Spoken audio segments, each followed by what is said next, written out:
رب نے فرمایا ایام معدودات کہ یہ گنتی کے چند دن ہیں، یہ نہ کہنا کہ 2 ماہ 3 ماہ 6 ماہ کے لیے، بلکہ یہ گنتی کے چند دن۔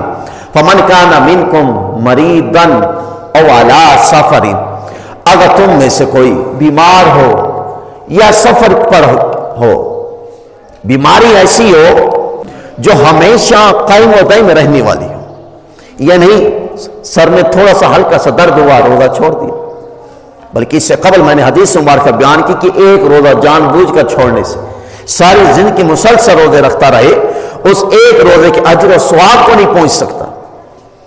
ہلکا سا درد ہوا روزہ چھوڑ دیا، وہ بیماری ایسی شرعی عذر والی ہو، اتنی طاقت ہی نہیں ہے، قوت ہی نہیں، اگر وہ روزہ رکھے تو اس کی جان کو نقصان ہوتا ہے، اس کی صحت کو نقصان ہوتا ہے، جیسے اپنا بلڈ پریشر والے، شوگر والے مریض جو ہے۔ تو اب فرمایا فمن کان منکم مریضا، مرض ایسی ہو کہ بعد میں قضا بھی نہ کر سکے، بعد میں قضا بھی نہ کر سکتا ہو، اس کے لیے رعایت ہے کہ وہ روزہ نہ رکھے۔ اور علی سفر، اگر کوئی سفر کی حالت میں ہو اور سفر میں بھی دشواری ہو، مشکلات کا سامنا ہو، اگر دشواری نہیں پھر روزہ رکھے۔ آگے رب کائنات خود ہی فرمایا الا عدۃ من ایام اخر، یہ رمضان شریف میں، رمضان کے ماہ میں روزے نہ رکھیں، باقی دنوں میں گنتی پوری کر لیں، اس کی باقی دنوں میں گنتی پوری کر لیں۔ آگے فرمایا وعلی الذین یطیقونہ فدیۃ طعام مسکین، اگر کوئی یہ بھی کام نہیں کر سکتا، اس کو پتہ چل جائے کہ میری صحت اتنی نہیں کہ میں قضا بھی کر سکوں، باقی دنوں میں قضا نہیں کر سکوں، پھر وہ کیا کرے؟ طعام مسکین، فدیۃ طعام مسکین، پھر وہ ایک مسکین کو فدیہ دے، پھر وہ بس اس کا فدیہ دے۔ فدیہ کیا ہے؟ فدیہ یہ ہے کہ صبح و شام 2 ٹائم کا کھانا ایک مسکین کو کھانا کھلانا پیٹ بھر کر۔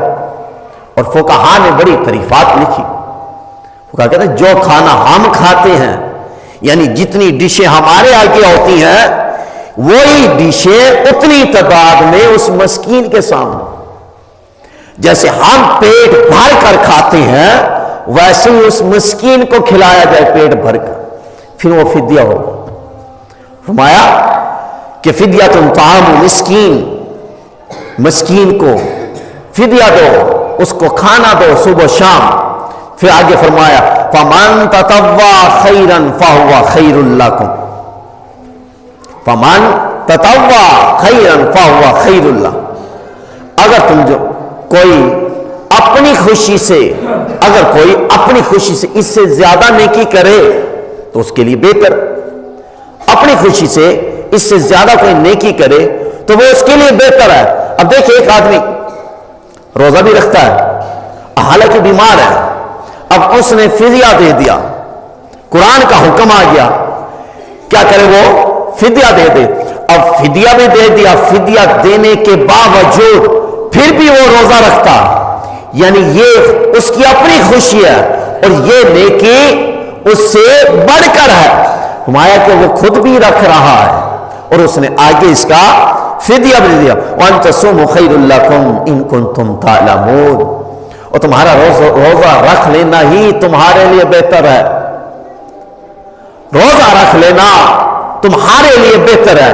یعنی پھر بھی رب کائنات نے روزے کا ہی حکم دیا، پہلے رب کائنات نے سہولتیں بتائی کہ اگر بیمار ہے، سفر پر ہے تو پھر یہ طریقہ فدیہ دے، مگر پھر رب کائنات نے آخر میں فرمایا وَأَن تَصُومُوا خَيْرٌ لَكُمْ إِن كُنتُمْ تَعْلَمُونَ، بہتر یہ ہے کہ وہ روزہ رکھے، اگر وہ جانتا ہے، اگر اس کو علم ہے، شعور ہے، تو پھر کیا کرے؟ روزہ رکھے۔